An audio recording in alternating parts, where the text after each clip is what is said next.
حضرت محمد صلی اللہ علیہ وآلہ وسلم کی وفات کیسے ہوئی اور کب ہوئی؟ آپ صلی اللہ علیہ وآلہ وسلم کو غسل کیسے دیا گیا؟ کیا آپ صلی اللہ علیہ وآلہ وسلم کی وفات کسی جنگ میں ہوئی یا پھر کسی بیماری کی حالت میں؟ جب آپ صلی اللہ علیہ وآلہ وسلم کو قبر کے اندر دفن کیا گیا تو کون سی آواز آئی؟ آخر میں حضرت محمد صلی اللہ علیہ وآلہ وسلم نے اپنی امت کو کیا پیغام دیا؟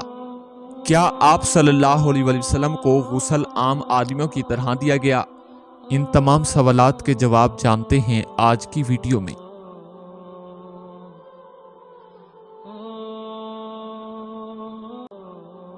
تمام دوستوں سے گزارش ہے میری ویڈیو کو لائک، شیئر اور کومنٹ ضرور کریں۔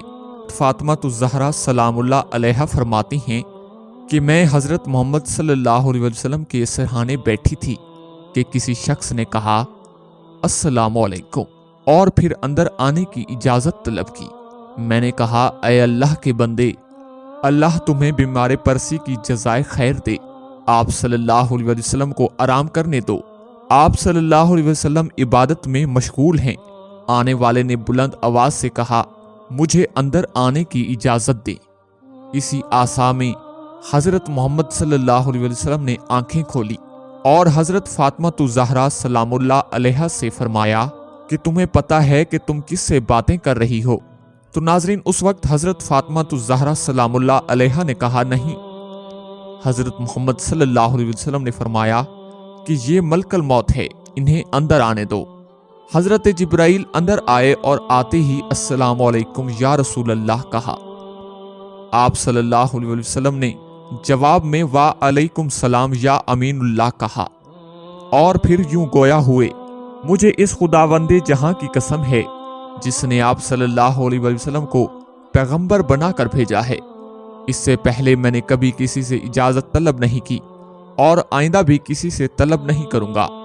اسی دوران حضرت جبرائیل علیہ السلام حاضر ہوئے اور عرض کرنے لگے یا رسول اللہ، آج آسمانوں پر حضور کے استقبال کی تیاریاں ہو رہی ہیں۔ خدا تعالیٰ نے جہنم کے داروغہ مالک کو حکم دیا ہے کہ مالک میرے حبیب کی روح مطہرہ آسمانوں پر تشریف لا رہی ہے، اس اعزاز میں دوزخ کی آگ بجھا دے۔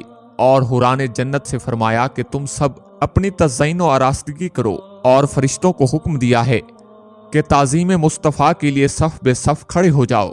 اور پھر مجھے فرمایا کہ میں آپ صلی اللہ علیہ وسلم کی خدمت میں حاضر ہو کر آپ کو بشارت دوں کہ تمام انبیاء اور ان کی امت پر جنت حرام ہے جب تک کہ آپ اور آپ صلی اللہ علیہ وسلم کی امت جنت میں داخل نہ ہو جائے، اور قیامت کو اللہ تعالیٰ آپ صلی اللہ علیہ وسلم کی امت پر آپ صلی اللہ علیہ وسلم کے طفیل اس قدر بخشش اور مغفرت کی بارش فرمائے گا کہ آپ راضی ہو جائیں گے۔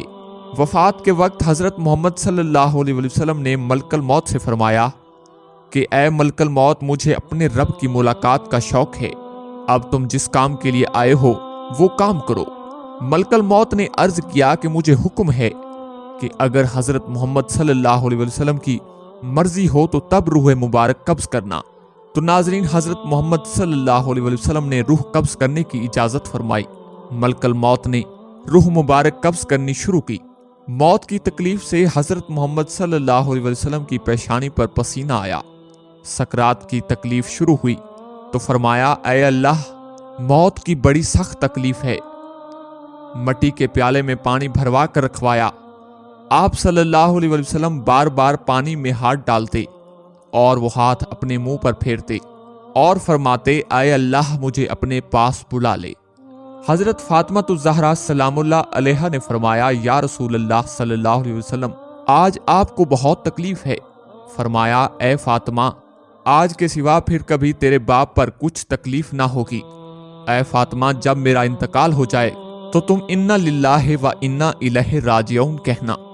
اے ملک الموت، اپنا کام پورا کر۔ پھر آپ صلی اللہ علیہ وسلم کو نزا کی تکلیف ہوئی۔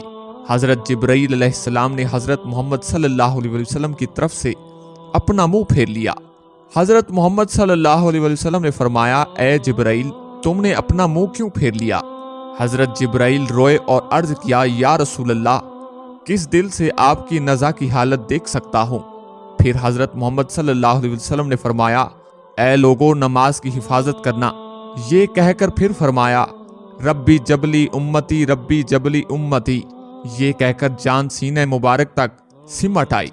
ناظرین، نیچے کے جسم کی جان نکل چکی تھی مگر امت گنہگار کا کلمہ منہ پر جاری تھا۔ حضرت جبرائیل علیہ السلام نے عرض کیا رب العالمین فرماتا ہے امت کی اس قدر محبت آپ کے دل میں کس نے ڈالی؟ تو آپ نے فرمایا اللہ نے۔ عرض کیا اللہ فرماتا ہے کہ ہم آپ صلی اللہ علیہ وسلم کی امت پر 1000 درجہ آپ سے زیادہ مہربان ہیں۔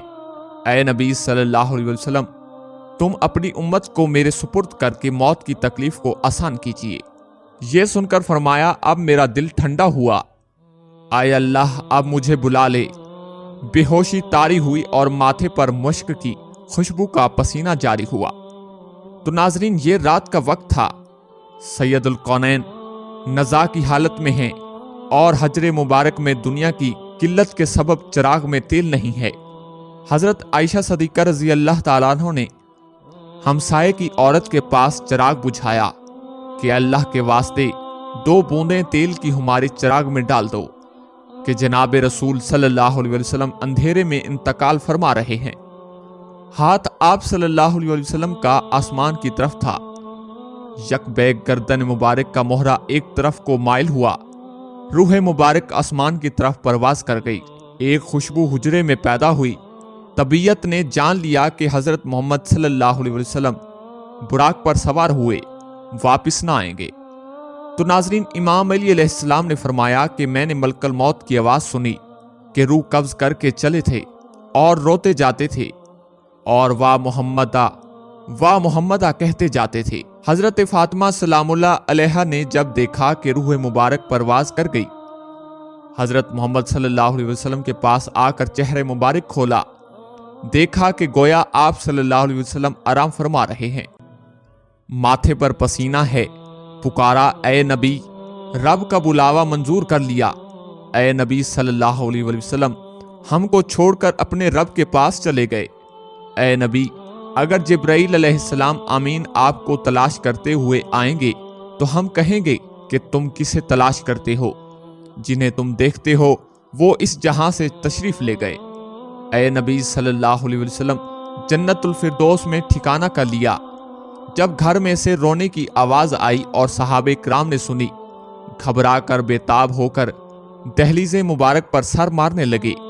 حضرت محمد صلی اللہ علیہ وسلم کی وفات کی خبر سن کر صحابہ کرام کی عقلیں جاتی رہیں۔ حضرت عبداللہ بن انس رضی اللہ تعالیٰ عنہ صدمے سے انتقال کر گئے۔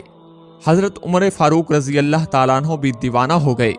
دیوانوں کی طرح حجر مبارک پر آئے اور عرض کیا کہ مجھے ذرا حضرت محمد صلی اللہ علیہ وسلم سے ملا دو، ایک نظر حضور صلی اللہ علیہ وسلم کو مجھے ملا دو۔ اہل بیت نے حضرت عمر فاروق کو حجرے میں بلایا اور حضرت عمر فاروق نے دیکھا کہ آپ لیٹے ہوئے ہیں۔ آپ صلی اللہ علیہ وسلم کے منہ سے چادر سرکا کر دیکھا اور کہا آج ایسی غشی اور بے ہوشی ہوئی کہ آپ ہوشیار نہیں ہوتے۔ کیا وہی اتری ہے؟ آنکھ سے بھی دیکھ لیا مگر دل کو یقین نہ ہوا کہ آپ صلی اللہ علیہ وسلم وفات پا گئے۔ جب رسول اکرم صلی اللہ علیہ وسلم کا وصال ہوا تو آپ صلی اللہ علیہ وسلم کے غسل کے متعلق سوال پیدا ہوا کہ آپ صلی اللہ علیہ وسلم کو عام آدمیوں کی طرح برہنہ غسل دیا جائے یا کپڑوں میں؟ تمام حاضرین پر خواب کا غلبہ ہو گیا، یہاں تک کہ تمام اپنے اپنے سینوں پر تھوڑیاں رکھ کر آرام کرنے لگے کہ اسی آسا میں ان کے کانوں میں آواز آئی رسول اکرم صلی اللہ علیہ وسلم کو ان کے پیراہن میں ہی غسل دو۔ امام علی علیہ السلام فرماتے ہیں کہ مجھے حضرت محمد صلی اللہ علیہ وسلم نے وصیت فرمائی کہ میرے غسل کا انتظام تم ہی کرنا، کیونکہ میرے ستر پر تمہارے سوا جس کی بھی نگاہ پڑے گی وہ نابینا ہو جائے گا۔ امام علی علیہ السلام نے آپ صلی اللہ علیہ وسلم کو غسل دیتے ہوئے آپ صلی اللہ علیہ وسلم کے بدن مبارک پر کسی قسم کی کوئی میل نہ دیکھی، تو برجستہ ان کی زبان پر آیا آپ صلی اللہ علیہ وسلم پر میری ماں باپ قربان، آپ صلی اللہ علیہ وسلم پر میرے ماں باپ قربان، آپ کی حیات ممات کیسی پاکیزہ مطہرہ ہے۔ حضرت محمد صلی اللہ علیہ وسلم کی تدفین کے دن اس قدر تاریکی چھا گئی کہ بعض صحابہ بعض کو دیکھنے نہ پائے، اگر اپنی ہتھیلی کھولتے تو کچھ نظر نہ آتا۔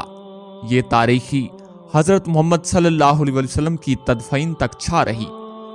کہتے ہیں کہ جب حضرت محمد صلی اللہ علیہ وسلم وفات پا گئے تو آپ کے مؤذن عبداللہ بن زید انصاری رضی اللہ تعالیٰ عنہ نے سنی تو اس قدر غمزدہ ہوئے کہ نابینا ہونے کی دعا مانگنے لگے، چونکہ میرے آقا کے بغیر یہ دنیا میرے لیے قابل زست نہیں رہی۔ آپ اسی وقت نابینا ہو گئے۔ لوگوں نے کہا تم نے یہ دعا کیوں مانگی؟ فرمایا لذت نگاہ تو آنکھوں میں ہے، مگر حضرت محمد صلی اللہ علیہ وسلم کے بعد اب میری آنکھیں کسی کے دیدار کا ذوق ہی نہیں رکھتی۔ امام علی علیہ السلام کہتے ہیں کہ جب ہم حضور کو دفن کر رہے تھے تو ایک اعرابی آ کر حضرت محمد صلی اللہ علیہ وسلم کی تربت انور پر لیٹ گیا اور کہنے لگا، یا رسول اللہ، آپ نے حکم دیا اور ہم نے سنا، آپ نے قرآن کریم اللہ سے سیکھا اور ہم نے آپ صلی اللہ علیہ وسلم کی ذات گرامی سے سیکھا۔ اللہ نے فرمایا اگر یہ لوگ اپنے نفسوں پر ظلم کریں تو آپ صلی اللہ علیہ وسلم کی خدمت میں حاضر ہو کر اللہ سے استغفار کریں اور اللہ کا رسول ان کی بخشش طلب کرے تو وہ اللہ کو توبہ قبول کرنے والا اور رحم کرنے والا پائیں گے۔ ہم نے اپنی جانوں پر ظلم کیا اور آپ صلی اللہ علیہ وسلم کی بارگاہ میں حاضر ہوئے ہیں تاکہ آپ ہماری بخشش طلب کریں۔